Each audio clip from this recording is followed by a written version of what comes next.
Dans une grande maison, il n'y a pas seulement des vases d'or et d'argent, mais il y a aussi en bois et en terre. Les uns sont des vases d'honneur dédiés à une utilisation honorable, noble, admirable, et les autres sont d'un usage vil, dédiés à une utilisation déshonorante, ignoble et vulgaire. Si donc quelqu'un se conserve pur en s'abstenant de ces choses déshonorantes, impies et pécheresses, il sera un vase d'honneur, sanctifié, mis à part, pour un dessein particulier, et utile à son maître, propre à toute bonne œuvre. Quel genre de vase tu veux continuer à être? Dieu t'a créé avec intention pour que tu sois un vase d'honneur. Il t'appelle à mourir à ton usage vil de ta propre vie et du vase que tu es, pour rentrer dans sa destinée royale.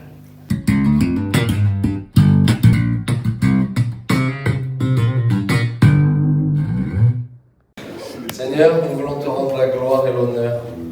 C'est rien que le fait de respirer, d'être vivant aujourd'hui, c'est parce que toi, dans le ciel, tu as fait taire le diable qui nous accusait. Tu as dit des bonnes paroles devant Dieu le Père. L'univers entier tient dans ta main, tu tiens l'univers par ta parole.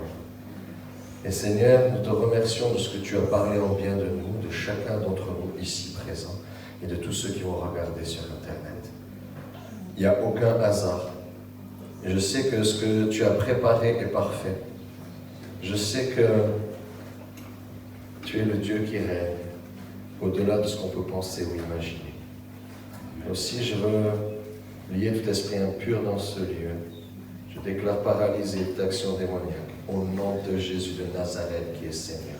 Et je libère la foi, les anges qui servent Dieu en faveur des saints. Je proclame au nom de Jésus qu'en ce lieu, il n'y a que des gens qui vont hériter le salut. Amen. Amen. Amen. Amen. L'apôtre Paul qui parle à un de ses disciples. À un de ses disciples qui s'appelle Timothée. Et Timothée, il est jeune. Et je crois que l'église où travaille Timothée, c'est une des plus grandes qu'ait fondée Paul. Et on l'estime peut-être genre 120 000 personnes dans cette ville. Wow. Et lui, il est là, tout jeune converti. Et Paul l'établit. Et il lui dit, je t'impose les mains, bon courage. Et il part. Ça s'appelle l'envoi apostolique. Et Timothée, il découvre. Il découvre c'est quoi les réalités spirituelles. Il a une vie comme tout le monde, de son temps, de sa culture, de ses parents, de l'actualité du moment. Et il se met à travailler pour le Seigneur, à bâtir le royaume de Dieu avec Jésus. Et il se rend compte que rien n'est vraiment comme il a cru que c'était. Et il découvre les réalités invisibles et leurs actions dans le visible. Et il se rend compte qu'il y a un vrai combat. Il se rend compte qu'on a un ennemi. Il se rend compte que cet ennemi est invisible. La Bible l'appelle le diable, Satan, avec toute une cohorte d'anges déchus qui l'ont suivi. La bonne nouvelle, c'est que seulement un tiers l'ont suivi. Donc c'est un combat à 2 contre 1. Ça va, tranquille. Mais quand même, comme c'est invisible, c'est un peu bizarre. Et Timothée, il ne comprend pas les réactions des gens, il ne comprend pas. Et Paul lui donne plein d'enseignements pour le réconforter. Et je vais vous donner juste un passage qui parle de qui on est pour Dieu dans ce monde. Et c'est bien différent de ce que la société dit qu'on est, que notre culture dit qu'on est, ou que nos parents ont dit qu'on était, ou que peut-être soi-même on pense qu'on est. Dans une grande maison, 2 Timothée 2 à partir du verset 20.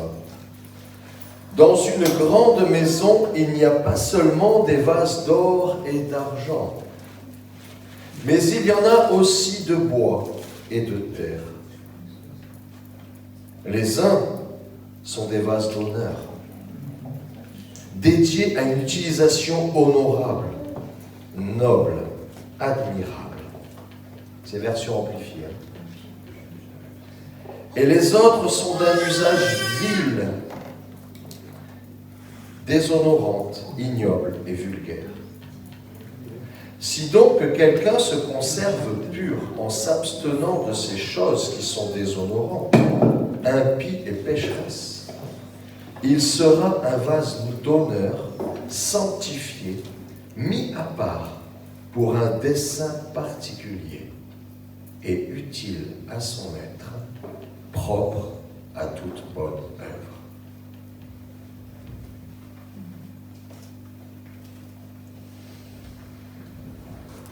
Et je crois que c'est la vie de chacun d'entre nous. Dieu nous a créés, Dieu nous appelle. Dieu paye le prix en Jésus-Christ pour qu'on ait accès à nouveau à la connexion avec le Créateur. On a chanté, j'ai plus peur, hein. Je suis enfant de Dieu maintenant. Je suis réconcilié, je suis rebranché. Mon papa, c'est Dieu. Mon papa, c'est le plus fort. Vous vous rappelez quand vous étiez petit? Mon papa, il va casser ta figure à ton papa. Mon papa, c'est Dieu. C'est le plus riche de la région. C'est le plus puissant de la région. Il connaît tout, il t'explique tout, il sait tout. Et on est réconcilié avec lui. Et effectivement, on n'a plus rien à craindre. Mais on a des choix à faire. Et on se rend compte que, en fait, on est appelé,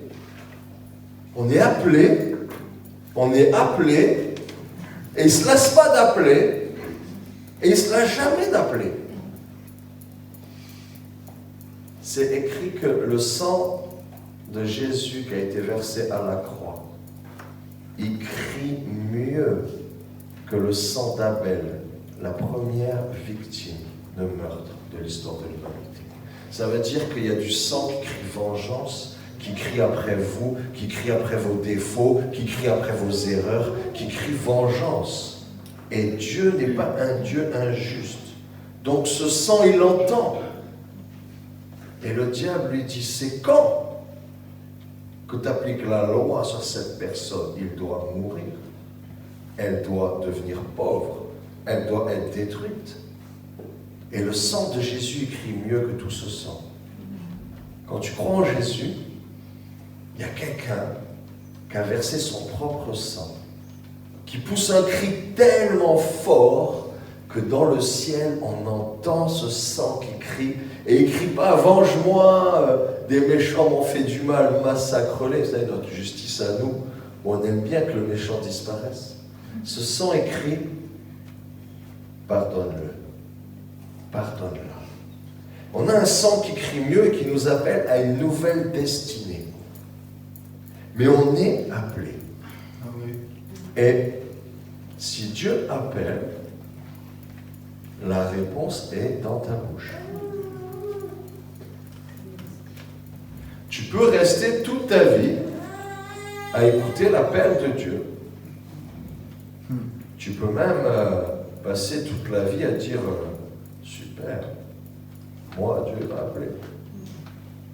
Mais si tu ne réponds pas à l'appel, il ne se passe rien. C'est triste. Hein? Qu'est-ce que j'étais énervé avec ça quand j'étais jeune converti? Moi je voulais qu'il fasse tout. Moi j'avais bien compris que je ne savais rien faire. Que moi, à part m'auto-détruire et tout péter et tout casser ma vie, j'avais bien compris qu'il fallait que ça soit lui qui fasse. Mais il fallait que je réponde à l'appel. Et dans cette grande maison, il y a des vases qui sont en or et en argent, qui vont être remplis par le maître de la maison avec des choses précieuses. Peut-être il va y avoir de l'encens, de la myrrhe. Tu parfum, de l'huile précieuse.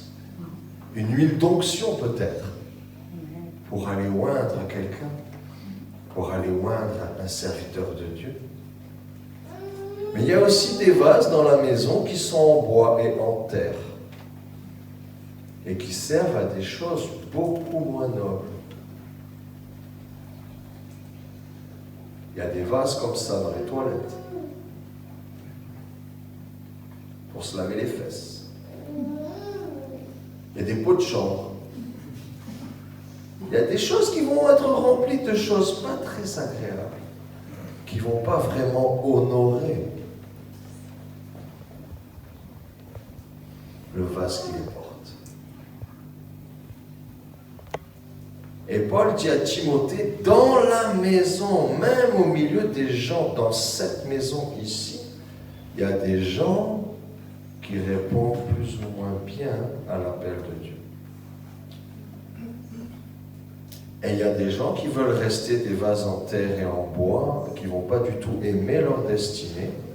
Et il y a des gens qui vont se rendre purs, se préparer, se mettre à part, dire « Moi, ma destinée, c'est le nouveau maître, c'est Jésus, c'est lui que je veux servir. Et je vais me mettre à part.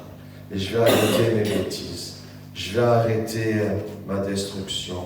Je vais arrêter le trafic. Je vais arrêter mes péchés. Je vais arrêter mes mauvaises paroles. Je vais arrêter d'être égoïste. Il y a tellement de choses à arrêter, je ne peux pas faire la liste. Mais je vais me mettre à part. Et je ne sais pas quand. Mais Dieu a promis qu'il se servirait de moi. Ce n'est pas moi qui remplis l'huile. Moi, je veux me laver, me mettre à part. Et j'attends. J'affine le travail, je creuse, je nettoie bien en profondeur. J'attends. J'attends que vienne le jour où Dieu m'appelle et déverse son onction sur ma vie. Et il m'établit dans une mission qui va me donner tellement de bonheur et tellement de joie, qui va porter une portion de sa gloire sur la terre visible des autres hommes. Et Dieu nous appelle de préférence à être des vases d'or et des vases d'argent.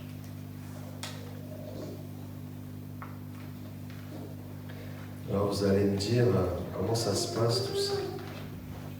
Je vais vous donner un petit exemple. Tout simple. C'est ma vie. Je suis un vase. Dieu m'a fait comme ça. Dans le vase, tu mets des choses. Puis quand tu goûtes, si ce que tu as mis dedans c'est bon, eh bien c'est bon.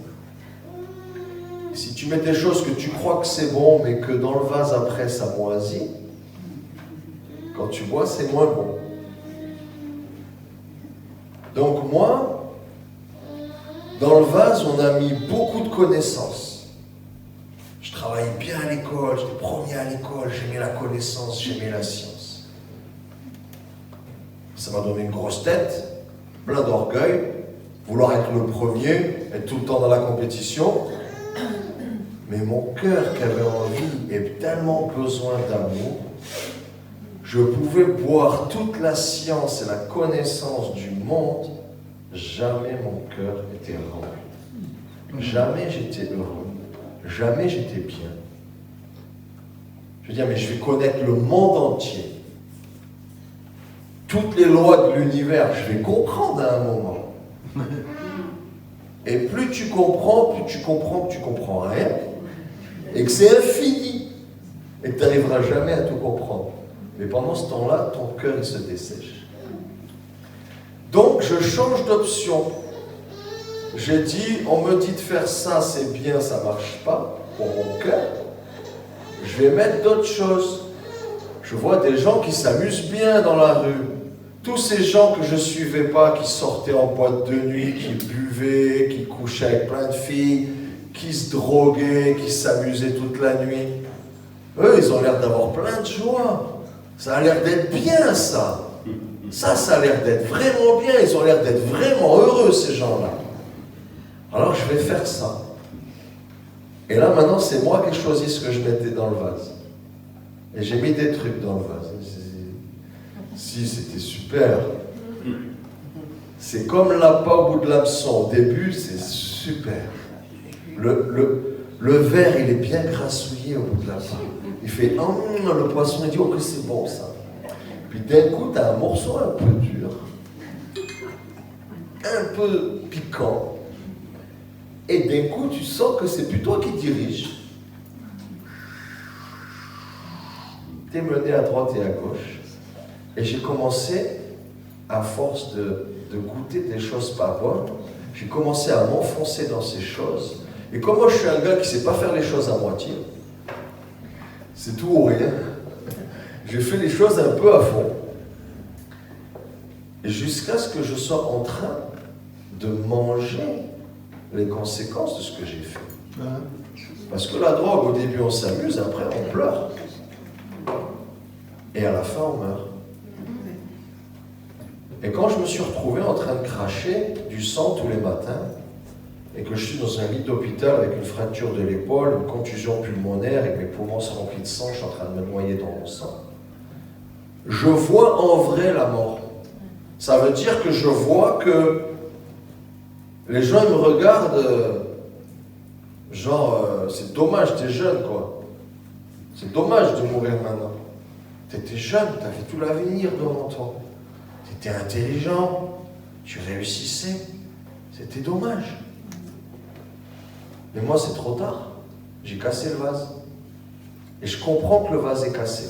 Je comprends que c'est fini. J'ai une vision, je vois ma vie, c'est fini.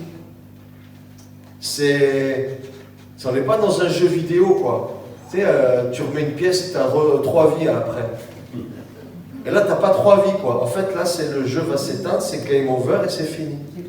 Et là, d'un coup, tu deviens un peu humble. Et tu te rends compte que tu as cassé ton vase. Et que ta vie, elle est foutue. Et que même si tu voulais faire quelque chose de bien, même si on devait mettre de l'huile précieuse dans ton vase il est cassé. Ça veut dire que peut-être Dieu t'avait destiné à quelque chose et ce quelque chose tu l'as cassé. Ça veut dire que c'est fini. Et dans mon cœur, c'était fini. Et là, j'ai vu ma vie dans une vision et j'ai cru que j'avais vécu plein de choses. Parce que quand tu mets plein de trucs, n'importe quoi dans ton vase, tu crois que ton vase est bien plein, donc tu crois que tu as vécu plein de choses bien. Et devant Dieu, ce vase, sur cette balance, j'ai vu ma vie, et ça a fait. C'était le résumé aux yeux de Dieu de ma vie. Rien. Rien. Quand tu es en train de mourir, toutes les choses que tu crois importantes et qui te font rêver, vibrer, t'en as rien à faire. T'en as rien à faire. Parce que tu sais que c'est fini. Et d'un coup, la vie prend un sens. D'un coup, j'avais une matinée de vie de plus sur mon lit d'hôpital, assis comme ça. Je voyais enfin, parce que je vivais la nuit, je ne voyais jamais le soleil se lever. Et là, à 5 heures du mat, je vois le soleil se lever. Et j'ai dit, c'est le plus beau spectacle que j'ai jamais vu de ma vie. C'était juste un lever de soleil. Il y en a tous les matins. Mais pour moi, j'étais un rescapé de la mort, j'avais droit à une journée de plus et je voyais un lever de soleil. Et face au constat que c'était fini, je me suis rappelé, un peu comme Paul qui parle à Timothée, je me suis rappelé des hommes de Dieu qui m'avaient parlé de Dieu. Et qui m'avaient dit, Jésus n'est pas une religion. Jésus n'est pas une philosophie. Jésus n'est pas une théorie. Jésus, ce n'est pas la religion de ton père ou de ta mère. Jésus, c'est Dieu. Il est vivant. Il est mort sur une croix. On l'a enterré. Il est ressuscité. Et il est parti dans le ciel. Et maintenant, il est assis sur le trône de Dieu. Et c'est le big boss qui commande le monde spirituel, le monde naturel. Et même Satan, quand tu dis Jésus, il parle au courant témoin. Oh, il dit là, il y a peut-être quelque chose là. Alors j'ai parlé à Dieu pour de vrai. Et pourquoi je vous raconte ça? C'est parce que c'est trop simple. C'est tellement simple. De prendre Dieu à la lettre et de lui parler en vrai. Si c'est vrai.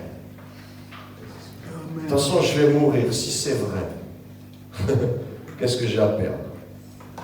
Je dis, si c'est vrai que tu es vivant, si c'est vrai que tu es Dieu, si c'est vrai qu'en plus tu me connais au milieu de ces milliards de gens, et si c'est vrai que tu es Dieu, tu me connais parmi 7 milliards et demi, et qu'en plus tu m'aimes, alors que moi j'arrive même plus à m'aimer, et j'ai qu'une envie, c'est de mourir,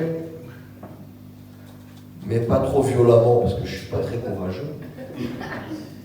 La drogue, ça va bien, c'est en douceur, sauf à la fin, ça fait un peu mal. Si c'est vrai tout ça, ben donne-moi une chance. Et là, il sort un mot de ma bouche surnaturel, je lui dis, si tu me donnes une deuxième chance, je te servirai. Genre, je ne sais pas ce que ça veut dire servir Dieu, je ne sais même pas que Dieu existe. Mais ça sort de ma bouche pour comme quoi Dieu déjà nous a destinés à quelque chose. Et il se trouve que le lendemain, on me fait une endoscopie pulmonaire et que mes poumons qui crachaient noir et rouge tous les matins et qui se remplissaient de sang, le docteur dit que j'ai des poumons de non-fumeur, qui ne comprend pas ce que je fais là. Et que ça serait bien que je libère la salle, parce qu'il y en a qui sont vraiment malades, et qui eux, ils meurent en vrai. Et là, je vois la caméra, parce qu'on vous met une caméra, un tuyau dans le nez pour visiter vos bronches. Et là, quand elle tourne, je vois la caméra et je me rends compte que c'est vrai ce qu'elle dit. C'est pas, c'est trompé. Une radio, elle a pu tomber par terre, t'as la radio du voisin, il croit que t'es guéri, mais t'es en train de mourir, quoi. Mais là, non, la caméra, elle était en direct et je vois des poumons tout roses, comme sur les paquets de cigarettes. Moi, je crachais rouge et noir. Le poumon de gauche, fumeur. Et là, je voyais une photo toute rose, bébé. La photo de droite, non, fumeur. Et là, je fais, ah ouais. Et là, l'ingénieur Bac plus 5, là, les neurones, j'ai pas réussi à tout brancher. Là, il n'y avait pas la formule, là. Là, il n'y avait pas, mince, ça s'explique comment. Alors, j'ai fait ce que je savais faire le mieux. Je fais comme si rien n'était et je me casse en douce. Et je pars de l'hôpital. Et je dis, on va faire style, c'est bon, c'est rien passé, c'est une coïncidence, c'est dérivé, c'est pas grave. Si j'enlève ça de ma mémoire, la vie est très vivable, très normale, et il y a plus ce truc bizarre qui me dérange, là, qui fait que mon modèle de vie n'est plus vrai. Donc cette petite aspérité bizarre qui est venue percer mon écran de mon joli modèle de vie, qui est venu un peu abîmer ma vision du monde, ça, si je l'occulte, tout redevient normal, ça va. Sauf que Dieu m'appelait. Et moi, je ne voulais pas répondre. Ça vous a pas fait ça? Moi, Dieu m'appelait, mais je ne comprenais pas. Et je ne voulais pas. Et ça ne m'intéressait pas. Et je ne comprenais rien. Jusqu'au jour où quelqu'un est venu, il a prié pour moi. Il m'a imposé les mains. Le Saint-Esprit est rentré. Tout ce que moi j'avais mis, il l'a enlevé. J'étais rempli du Saint-Esprit. J'ai fait boum. Je suis resté 20 minutes allongé, mais j'étais bien. Je pense que je pourrais y être encore, si on ne m'avait pas relevé. Et d'un coup, j'ai dit, j'ai reçu quelque chose d'autre. Et mon vase cassé a été réparé. Et je dis, waouh, l'amour de Dieu est tellement grand qu'il te pourchasse même quand tu t'enfuis, et qu'il peut t'atteindre. Il peut réparer même quand tu penses que tu as déjà tout cassé, que toi t'es foutu, tu dis il faut juste faire game over, quoi, tu sais. Moi dans les jeux je faisais ça. Tu as 3 vies, tu sais, puis quand tu pars bien, tu vas battre le record, mais quand tu pars pas bien, ça te gonfle, tu sais que tu vas pas battre le record. Alors je perdais exprès pour recommencer. Sauf que là, dans ta vie, si tu perds exprès, tu meurs. Il n'y a pas de recommencement. Donc je me suis retrouvé avec à nouveau une nouvelle vie et une nouvelle chance. Et je me dis, mais en fait, on a chanté que Dieu était puissant, mais Dieu est vraiment puissant. C'est pas un livre pour les enfants, c'est pas des chants pour se faire du bien. C'est Dieu est vivant. Et il t'appelle pour être un vase dans sa maison. Et il t'appelle en vrai. Ça veut dire que ce que tu vas avoir, ça ne dépend pas de toi. Ce que tu vas devenir ne dépend pas de toi. Toi, tu dois répondre à l'appel. Tu dois répondre à l'appel de Dieu. Et le cœur de Dieu, c'est de faire de toi un vase d'honneur. Un vase d'honneur. Il veut y mettre des choses précieuses, des choses bonnes. Des choses que quand tu le donnes aux autres, c'est bon. Pas le pot de chambre que tu ne donnes pas aux autres, parce que c'est pas bon ce qu'il y a dedans. On se comprend? Il y a des choses, tu as un poison. Tu pourris la vie des autres. Tu es contagieux. Tu es maudit et tu maudis les autres. À un moment, il faut que Dieu casse ça. Il faut que Dieu te bénisse. Il faut que Dieu te guérisse. Il faut que Dieu te libère. Et il faut que tu rentres dans l'appel de Dieu. La Bible dit qu'il y a beaucoup d'appels. C'est quoi la fin de la phrase? Et il y a peu d'élus. Pourquoi il y a peu d'élus, à votre avis? Si Dieu appelle tout le monde, c'est qui les élus? Ceux qui répondent.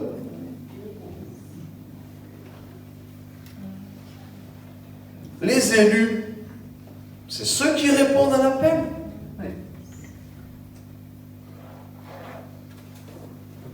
Ah, c'est la base. Moi, je crois qu'on est tous appelés à être des vases d'or, des vases d'argent, des vases précieux, à recevoir des bonnes choses pour les autres, à avoir une vie extraordinaire avec des miracles. Parce que je peux vous raconter 2-3 trucs. C'est pas des miracles tous les matins où tu ressuscites un mort tous les 3 minutes, d'accord? Parce que dans la Bible, ils ont résumé 40 ans de ministère en quelques pages, donc tu vois des miracles toutes les pages, d'accord? Mais moi, quand j'ai répondu à Jésus, Dieu m'a fait faire des trucs que j'ai dit, oh punaise, c'est vrai, quoi. C'est écrit là, et en plus c'est vrai. Parce que c'est bien que ça soit écrit dans le livre, ça fait du bien, hein. Mais d'un coup, il te dit, c'est toi, hein, le vase, c'est toi qui vas. Vous avez remarqué, même les chrétiens, ils disent, oh Seigneur, Seigneur, fais ça. Oh Seigneur, Seigneur, s'il te plaît, guéris machin. Oh Seigneur, Seigneur, Seigneur, fais-lui ceci. Et juste le Seigneur, il est venu, il est mort sur une croix, il a fait ce qu'il avait à faire, il est reparti. Et maintenant, il te dit, c'est à toi de jouer, quoi. Et nous, on est encore en train de l'appeler pour qu'il redescende faire le travail. Mais le vase, c'est toi. C'est à toi de te laisser remplir par Dieu et d'aller déverser ce que tu veux qu'il se déverse sur quelqu'un. Tu veux de la guérison? Arrête de demander que Dieu le guérisse. Si tu demandais l'onction de guérison, je suis un vase d'honneur. Si tu mettais un peu d'huile de guérison ce matin et que j'aille imposer les mains à quelqu'un pour qu'il soit guéri, ce ne serait pas une belle matinée? Voici les signes qui accompagneront ceux qui auront cru. Ils parleront de nouvelles langues, ils imposeront les mains aux malades et les malades seront guéris. Ce n'est pas les super apôtres internationaux, c'est ceux qui auront cru, les enfants. Les enfants. Ceux qui ont cru que ce que Jésus a dit est vrai et qui le mettent en pratique. Bon, on m'a dit fais-le. C'est écrit, tu crois en Dieu? J'ai dit oui. La Bible, c'est sa parole? Je dis, ben oui, il y a écrit quoi là? Ceux qui croiront, ils imposeront les mains aux malades et les malades seront guéris. Oups, Alors là, moi j'ai essayé de faire en douce, mais là ça marchait plus. T'as un gros spot, parce que quand t'as dit oui à Dieu, tu mets un gros spot sur toi, tu peux plus le cacher. Et là tu dis mince, je suis obligé, va prier. Je vais prier, boum, la personne attend, elle est guérie. Je fais, oh, c'est écrit quelle page ça? Il faut que je me rappelle ça. J'ai mis 30 ans de ma vie pour trouver un verset vrai de la Bible. On part en voyage de noces avec ma femme. La cousine dit, je sais que vous êtes croyants. Mon cousin est en phase terminale du cancer du poumon. Les médecins ont dit, c'est fini, ils ont tout fait, ils ne peuvent pas rien faire. C'est fini. Ils ne peuvent plus rien faire. Mais moi, je crois que si vous priez, il va se passer quelque chose. Alors nous, super spirituels, entre 2 verres de pastis, c'était notre voyage de noces. Le cousin nous invitait dans son restaurant, il nous faisait des colletons matin, midi et soir. Donc c'était pas 40 jours de jeûne, hein. C'était je suis jeune converti, je viens de me marier, la cousine à la foi, que si moi je prie, il va se passer quelque chose. Eh bien ma fille, qu'il soit fait selon ta foi. Au nom de Jésus, je maudis ce cancer et j'appelle la guérison. Seigneur, tu n'es pas mort sur la croix pour rien. Et j'appelle la vie sur cet homme au nom de Jésus. Amen. Resserre-moi un pastis. Une semaine après, la cousine appelle. Non, elle nous envoie un mail. Merci beaucoup pour ce que vous avez fait. Je ne sais pas, on a dû lui rendre service. Hein, parce que j'ai fait un site internet pour son restaurant. Je crois que c'était pour ça. Elle me dit non, mon cousin, il est sorti, il n'y a plus de tumeur, il n'y a plus de cancer, ils ne savent pas ce qui s'est passé, il est vivant, il n'a plus rien, et je sais que c'est grâce à votre prière. Je fais, waouh, c'est marqué où ça déjà? Deuxième phrase, il faut la noter, ça là aussi. Oh, Jésus, il est vrai. Jésus, il est vivant. Et pas dans les meilleures conditions, hein. Là c'était un pastis. Il y a prescription, on coupera au montage. J'étais chez Corinne, quelqu'un vient et dit, ah mais j'ai entendu parler que vous avez rencontré Dieu. Elle vient, nous on est encore au lit. Quelqu'un vient, à l'époque, on l'accueille, on roule un joint, excusez-moi. Donc on roule un joint. Pendant que je suis en train de rouler, je lui parle de l'amour de Jésus, comment il m'a touché, mais sans la regarder, je suis en train de rouler un joint, je suis concentré sur mon travail quand même. Et puis je lève les yeux, et la fille, en fait, elle est en train de pleurer. Elle est visitée par l'amour de Jésus. C'est pas mon joint qui la faisait pleurer. Je lui parlais de l'amour de Jésus, comment il m'a donné une deuxième chance. Moi, j'ai arrêté les joints. Les jeunes, c'est pas la voie de la rencontre avec Jésus, d'accord? Ni le pastis. Ni le pastis, ni le joint, d'accord? Mais ça, c'est des miracles. Au travail, mon patron Guillaume, il se met un coup de marteau sur le dos. On travaille, bam! Il me dit, punaise, j'ai pété le truc. Il commence à hurler, il me dit, non mais c'est cassé, je le sens. Je connais la sensation de l'os cassé. Quand tu te sens mal, que tu as envie de vomir, tu as les sueurs froides. Il dit, je sais. Sans réfléchir, je chope son pouce, je maudis les conséquences de cet accident au nom de Jésus. Et je proclame qu'il n'y aura aucune séquelle. Il me dit, punaise, je ne sens plus rien, je ne sens plus rien. Amen. Il me dit, non mais j'étais sûr que c'était cassé, il n'y a plus rien. Amen. Ça, c'est Dieu. C'est pas quand je veux, sinon j'en ferai tout le temps. Si c'était qu'à moi, il y aurait une distribution gratuite tout le temps. Et il se trouve que le patron, c'est lui qui décide. C'est le patron qui décide. C'est le patron qui décide. Amen. Amen. Dieu veut faire des choses comme ça.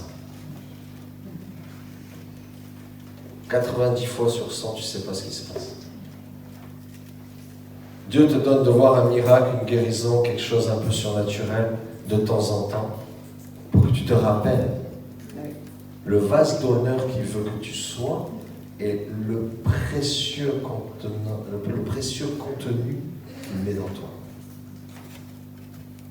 Et tu peux même oublier que tu as de l'huile sainte.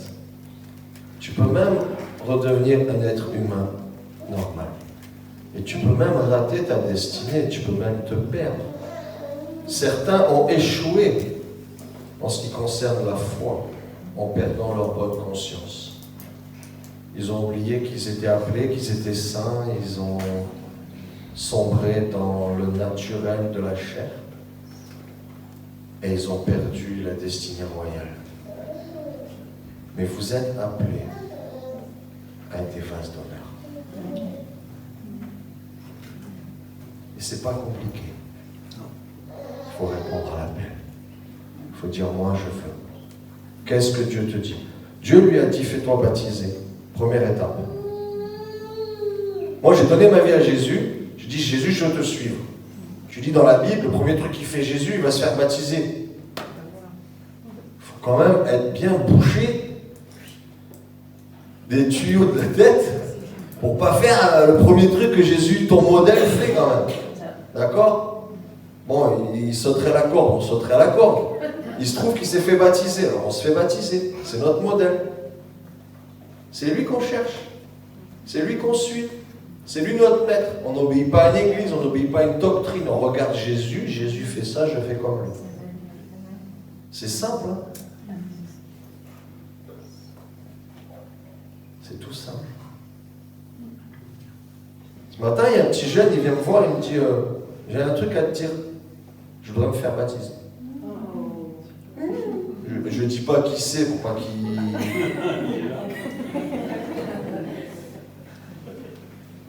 Robin de la Rivière. Après Robin des Bois, Robin de la Rivière. J'espère que tu ne vas pas boire toute l'eau de la rivière. Il faut lui en laisser un peu pour à la fin du mois. Alléluia. Mais vraiment, je crois que, en fait, des fois, on se sent disqualifié. Des fois, on pense on est retourné trop loin dans le péché. On s'est trop entêté, ou on a trop oublié l'appel de Dieu. Ouais, quand j'étais jeune, j'ai fait des formations, il m'appelait et tout. Puis après, voilà, la vie, le travail, le mariage, les enfants. Là, le temps s'est passé, et puis c'était avant, il a oublié, quoi. C'est trop tard, j'ai raté, tu vois, c'était là, il y avait une porte, il fallait rentrer, et là, j'ai pas pris la porte, donc c'est foutu, quoi. Mais c'est jamais foutu. Il y a des choses qui ne changent pas. Dieu ne change pas, son appel ne change pas. Ses dons ne changent pas. C'est irrévocable. Dieu a destiné que tu seras prophète, tu seras prophète. C'est juste si tu viens en retard, tu as raté un peu du plaisir d'avoir manifesté la gloire de Dieu dans la prophétie depuis des années. Et juste tu t'es privé du bonheur d'accomplir ta destinée. Parce que quand tu vas faire ce que Dieu te dit, c'est là que tu vas comprendre pourquoi tu existes. Et c'est où ton vrai bonheur, et c'est où ta vraie place. Et il n'y aura pas de bonheur plus grand sur la terre que de faire ce que Dieu te dit.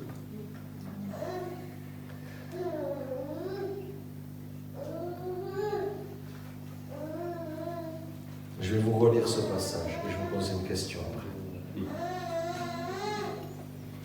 Dans une grande maison, il n'y a pas seulement des vases d'or et d'argent, mais il y a aussi en bois et en terre.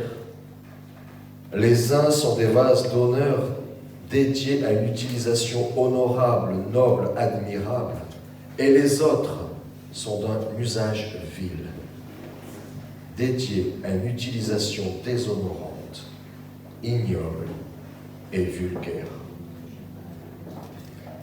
Si donc quelqu'un se conserve pur en s'abstenant de ces choses déshonorantes, impies et pécheresses, il sera un vase d'honneur, sanctifié, mis à part, pour un dessein particulier et utile à son maître, propre à toute bonne œuvre. Ma question ce matin, c'est quel genre de vase tu veux continuer à être?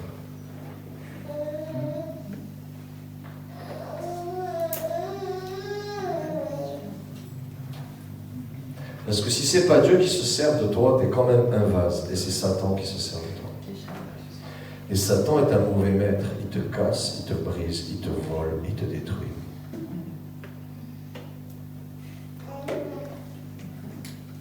Le meilleur des maîtres, c'est Jésus. Il te restaure, il te pardonne, il te guérit. Il te donne une deuxième chance. Et tu découvres la raison d'être, d'exister. Le pourquoi tu es né. Est-ce que tu te rends compte que tu es né avec une intention? que c'est pas tes parents, ils ont bougé les dés, ils ont lancé les dés. Et, ah, un double 6, ouais, lui il va réussir. Ah, un 1 et un 2, ah ben non, toi non.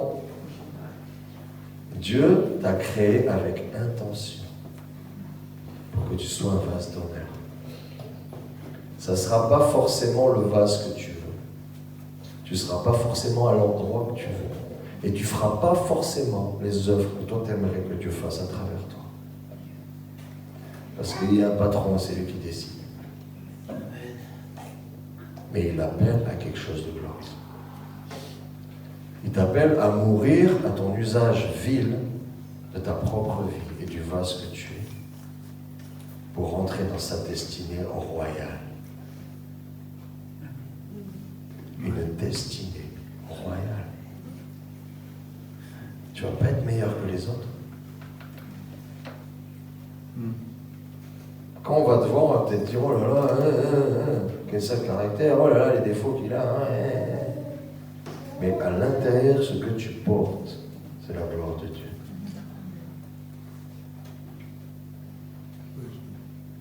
Et ce matin, j'aimerais vous poser cette question. Je crois que Dieu veut donner une deuxième chance, une troisième chance, une cinquième chance. Peut-être tu ne connais même pas Dieu, peut-être tu ne sais même pas que tu étais utile. Peut-être tu ne sais même pas qu'on peut donner sa vie à Jésus. Tout simplement, en lui parlant et en disant, je te prends au mot, vas-y, prends ma vie. Je te fais confiance. Je crois que tu es une personne, je crois que tu as payé le prix pour moi, je crois que tu peux changer mon avenir, ma destinée, même mon ADN. Même mon ADN, tu peux le réécrire. Tu peux réécrire mon histoire. C'est pas ce qu'a vécu mes parents qui va définir mon avenir. C'est pas même ce que moi j'ai fait qui va définir mon avenir. C'est ce que Dieu a décidé avant la fondation du monde. Il efface ton histoire, il met la sienne. La greffe prend. Ça prend un certain temps. Et d'un coup, les fruits sont là. J'aimerais faire un appel.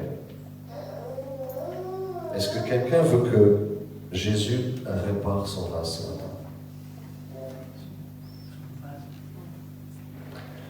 Que tu connaisses Jésus ou pas,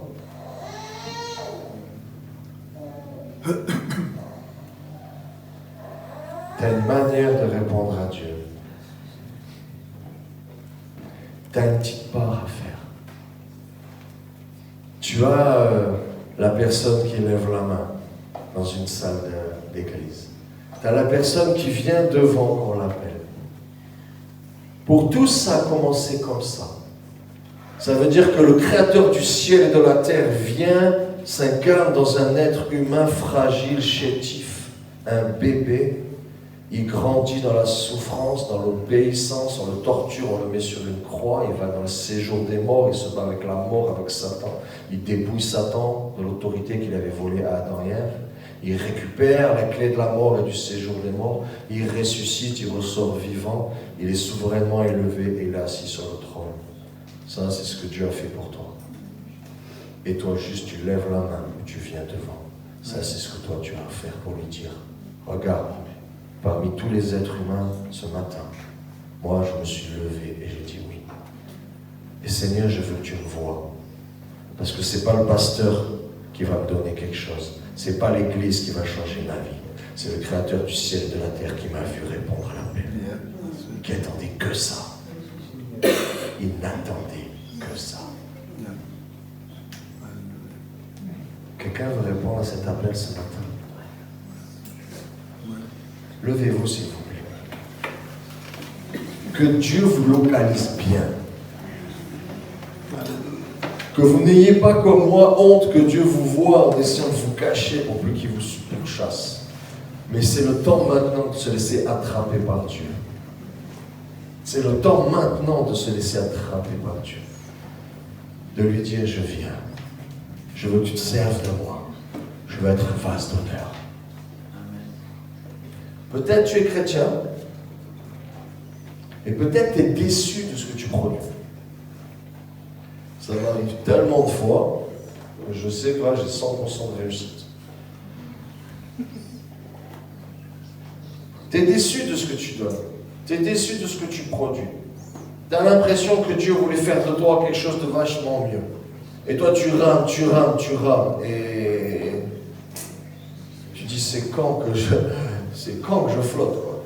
C'est quand que j'avance à fond sur l'eau, quoi. Parce que là, je coule un peu et je rame. C'est bizarre.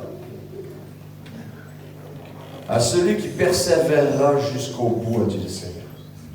Dieu te voit aussi ramer, il te voit aussi souffrir, il te voit aussi d'avoir une sainte impatience et une sainte insatisfaction de toi-même. Et peut-être tu es un vase d'argent et tu rêvais d'être un vase en or. Et Dieu te dit, je t'appelle aujourd'hui à rentrer dans le plus haut degré de ma gloire. Parce que j'ai besoin de toi. Parce que je t'ai prévu avant la fin du monde, avant la fondation du monde. Je veux que tu te lèves et que tu me serves. Je veux que tu te lèves et que tu me serves. Je veux que tu sois sauvé. Je veux que tu sois guéri. Je veux que tu sois délivré. Je veux que tu me connaisses. Je veux que tu entendes ma voix. Je veux que tu obéisses. Et je veux que tu marches dans mes voies et que tu accomplisses les œuvres que j'ai préparées pour toi afin de manifester ma gloire. Jésus n'est pas mort sur la croix pour faire une décoration ou pour écrire un best-seller. Il est mort pour que nous, on ait le droit de se lever aujourd'hui et dire, Seigneur, moi je veux être un vase d'honneur dans ta maison. Amen. Amen. Amen. Amen. Père éternel, on va prier ensemble. Père éternel, tu sais exactement qui devait être là aujourd'hui. Tu sais même qui devait prêcher parce que c'était pas moi normalement. Tu sais qui doit répondre à l'appel. Tu sais exactement ce que tu veux impacter dans la vie de tes enfants. Et je prie que tu puisses l'accomplir. Je prie que tu puisses venir attester dans tous ceux qui se sont levés que tu les as repérés, localisés et que tu vas accomplir tes projets dans leur vie. Je ne sais pas comment tu fais, Seigneur. Fais-leur une marque, fais-leur un signe, visite-les, touche-les, bénis-les, atteste ça dans leur cœur, atteste ça dans leurs entrailles, écris-le, saisis leurs tripes, Seigneur, touche-les.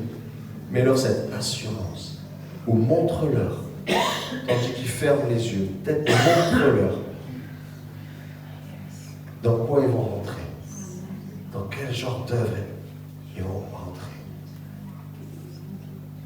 Seigneur, nous ne nous engageons pas juste pour être touchés de toi et qu'on ait un petit cadeau de toi maintenant, même si tu nous aimes et que tu aimes manifester ton amour. Nous nous levons, Seigneur, pour notre vie entière et pour l'éternité. Nous croyons, Seigneur, que tu es un accélérateur de destinée. Tu es un accélérateur d'accomplissement de ta volonté. Que tous ceux qui rament avec leur propre force vont continuer à ramer et vont couler, Seigneur. Et que ceux que tu appelles, ils vont prendre leur envol comme les aigles. Bénis-les, fortifie-les, encourage-les.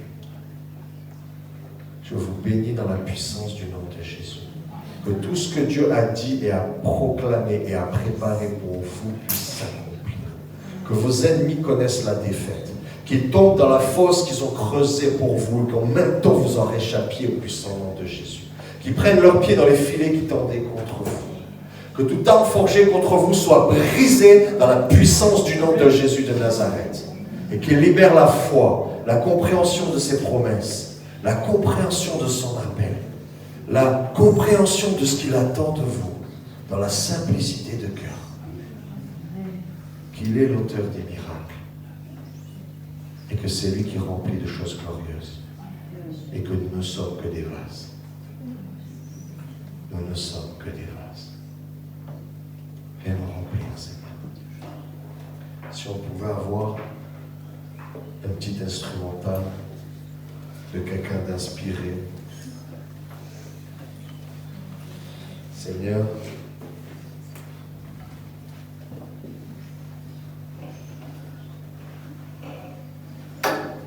y a le pasteur Corinne, pasteur Benoît et pasteur Jeanne qui sont dans la salle. Si vous voulez qu'ils puissent venir prier pour vous, levez la main. Et ceux qui lèvent la main, quelqu'un va venir poser leurs mains sur vos épaules ou sur votre tête. Ils vont prier pour vous, dans votre dos. Ils vont venir prier pour vous. Fermez les yeux. Écoutez à l'intérieur de vous. Laissez le bras en l'air, hein, pour qu'on puisse venir prier pour vous. Et attendez-vous au Seigneur. Parlez-lui à l'intérieur. Pour ceux qui ont déjà reçu Dieu dans leur cœur, il est déjà rentré. Pour les autres, il aimerait rentrer. Il peut vous parler dans votre conscience, mais il n'est pas encore à l'intérieur de vous. Il ne vient que si vous donnez votre vie à Jésus et que vous l'invitez à venir.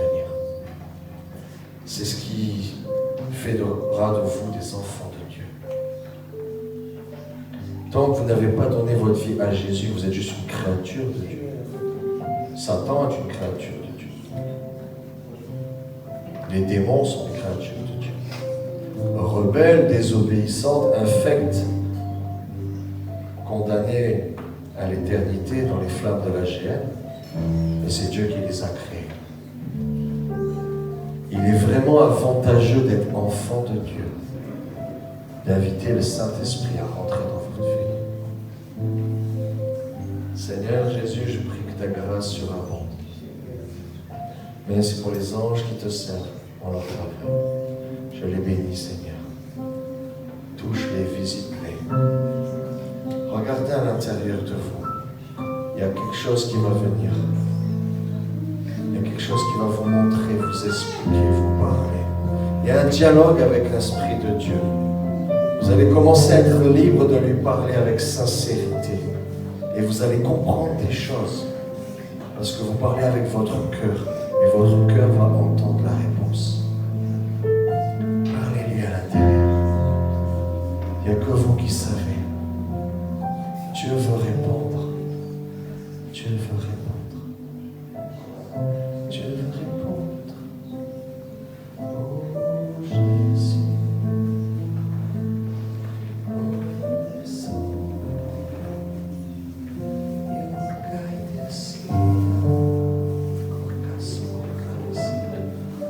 Merci Jésus.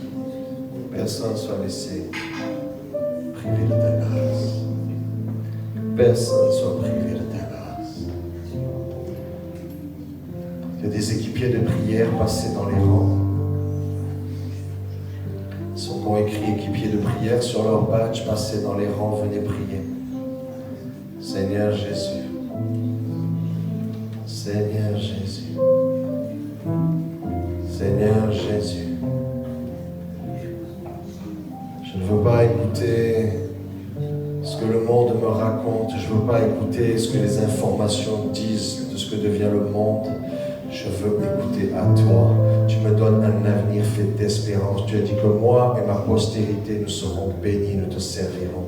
La bénédiction est pour moi, pour mes enfants et les enfants de mes enfants après moi. C'est ça l'héritage des saints, de ceux qui ont choisi de marcher avec Dieu. Ils sont bénis à la ville et bénis à la campagne. Tout ce qu'ils font réussit. Le fruit de leur travail est béni. Le fruit de leurs entrailles est béni. Le fruit du travail de leurs mains est béni.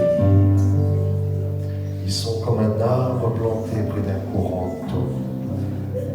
Leur feuillage est toujours vert. Ils ne craignent pas la chaleur, ils ne craignent pas la sécheresse, ils ne craignent pas la tempête. Et quand vient l'heure de faire du fruit, il y a toujours une récolte. Toujours ils donnent du fruit dans leur saison. Seigneur, tous ceux qui n'ont pas réussi à patienter jusqu'à leur saison, fais leur grâce. Donne-leur de persévérer encore jusqu'à ce qu'ils voient des œuvres glorieuses s'accomplir par leurs mains. Je te prie, Père, au nom de Jésus. Je prie, Père, au nom de Jésus.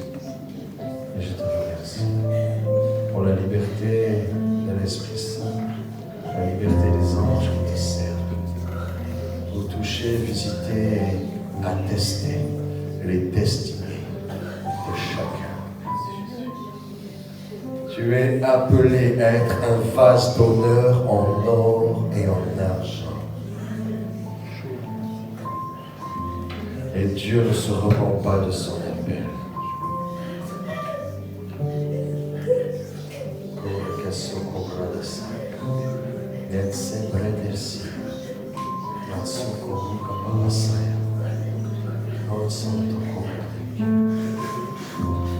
Seigneur, qu'y a-t-il de mieux que de te rencontrer?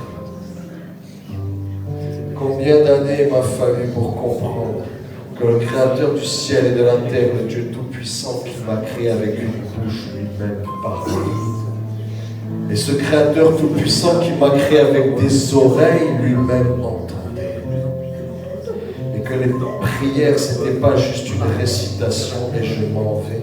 C'était un dialogue avec quelqu'un de vivant qui leur répond et qui agit en conséquence. Tu es le vivant et le ressuscité. Tu es plus proche que notre propre respiration. Tu es là au milieu de nous et tu touches tous ceux, Seigneur, qui t'ont ouvert leur cœur. Et tu les touches, Seigneur, pour enlever leurs souffrances, pour guérir leurs maladies, pour les consoler, pour attester qu'ils sont tes enfants. Et que tu as des projets de vie et de bonheur suivis d'aucun malheur pour eux. Ils ont une place dans ta maison. On a une place dans la maison du Père. On a une place dans la maison du Père. Merci Jésus. Merci Jésus. Merci Jésus.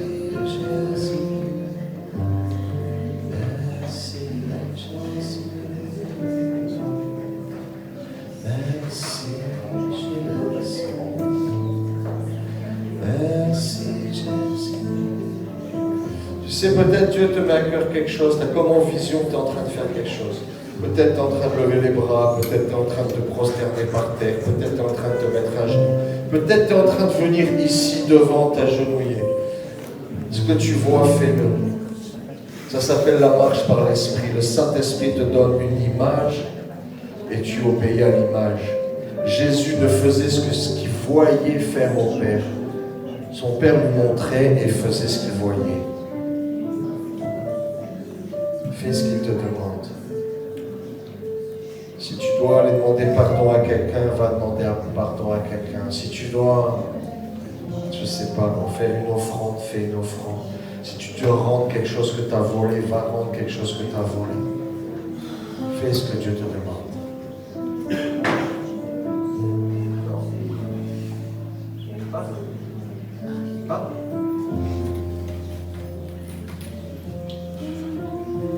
Le camp qu'on était à la Graousse, il y avait le pasteur et son épouse.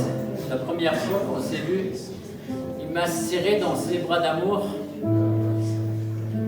Et c'est la première fois que j'ai ressenti, depuis longtemps, l'amour du père et l'amour d'une mère à travers eux. Et il s'occupe de beaucoup d'enfants. Et de là, je me suis dit, waouh, l'amour que j'ai reçu, moi, s'il le partage à tous ces jeunes, ils n'ont que du bonheur. Ressentir l'amour du Père à travers un frère et une sœur, c'est merveilleux. Amen. Aucun de nos parents n'a été parfait. Sinon, il serait Dieu. Moi, les miens, ils n'étaient pas Dieu. Pourtant, ils étaient très bons.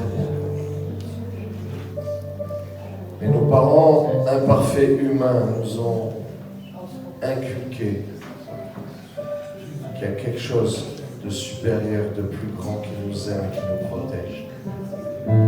C'était pour préparer la connexion avec Dieu.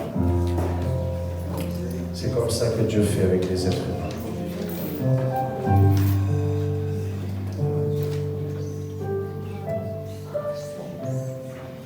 Est-ce que quelqu'un veut un gros câlin d'une maman? Ok, il y a un bras qui se lève là.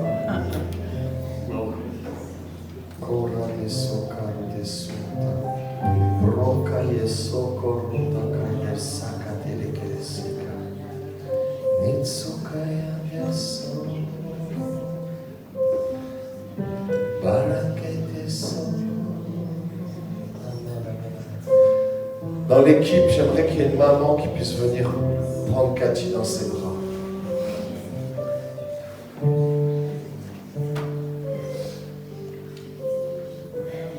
S'il te plaît. Est-ce qu'il y a quelqu'un qui a besoin d'avoir un gros câlin par un père? Un homme qui va prendre quelqu'un dans ses bras. Est-ce que quelqu'un a besoin de ça? De laisser Dieu le consoler à travers juste quelqu'un d'imparfait, mais qui porte l'huile céleste qui va venir toucher sa vie et son cœur. Personne? On continue à fermer les yeux, on continue à laisser le Saint-Esprit agir. Amen. Ok. Benoît.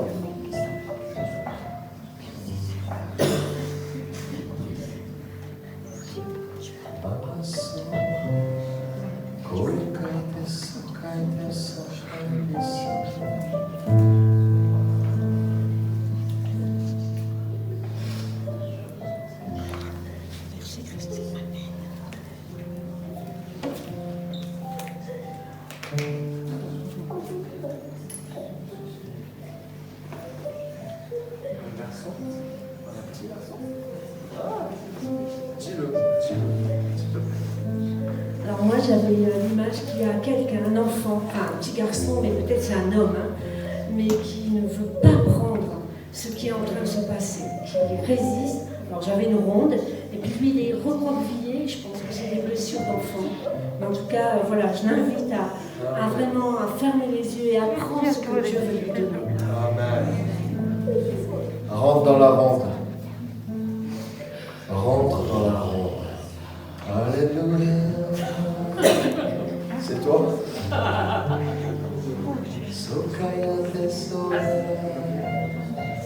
Dieu connaît nos cœurs, connaît nos passés, connaît nos ancêtres. La chose la plus précieuse qu'on ait besoin, c'est d'amour. La chose la plus puissante qu'on ait besoin, c'est l'amour. C'est pas l'amour de la chair, c'est pas le sexe, c'est pas l'amour intellectuel, c'est pas l'amour humain.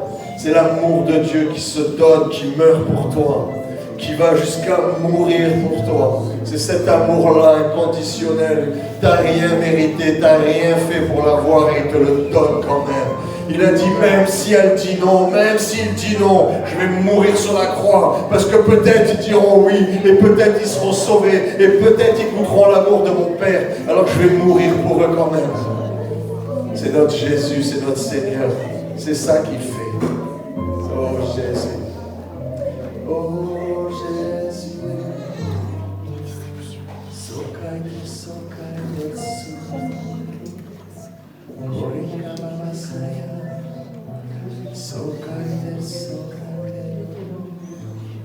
Oh, j'aimerais bénir la Belgique au nom de Jésus.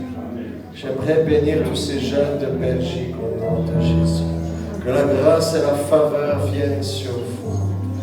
Que vos ennemis connaissent la défaite. Que tout ce qui en veut à votre famille dans les lieux célestes soit défait au nom de Jésus.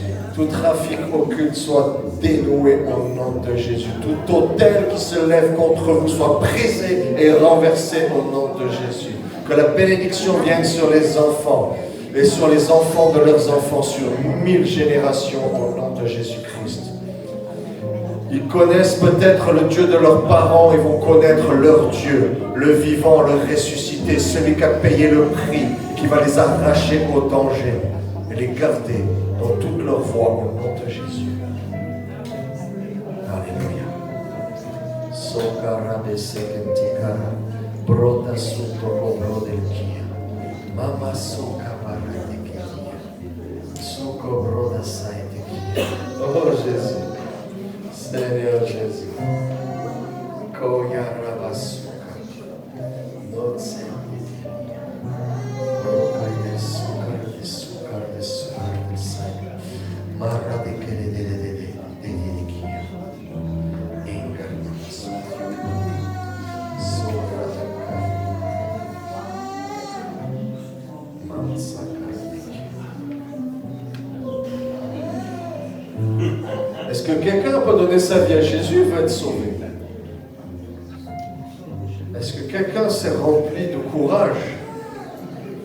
se lever devant tout le monde et venir dire pardon à Dieu devant tout le monde, afin que sa vie change, que ses liens soient brisés, que ses chaînes soient détruites, ses ennemis anéantis, et que lui en échappe en même temps.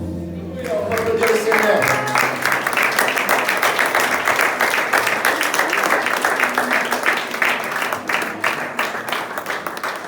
Alors la porte de la grâce est toujours ouverte, c'est Dieu qui la ferme.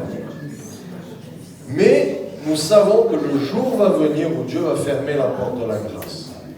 Ma prière, c'est que toutes et tous vous ayez pu dire oui à Jésus avant que la porte de la grâce se ferme et que le jugement de Dieu vienne. Amen. Amen. Et je proclame par la foi que vous tous et toutes, vous allez y rentrer au nom de Jésus. Amen. Amen. Amen. Alléluia. Allez, on célèbre le Seigneur.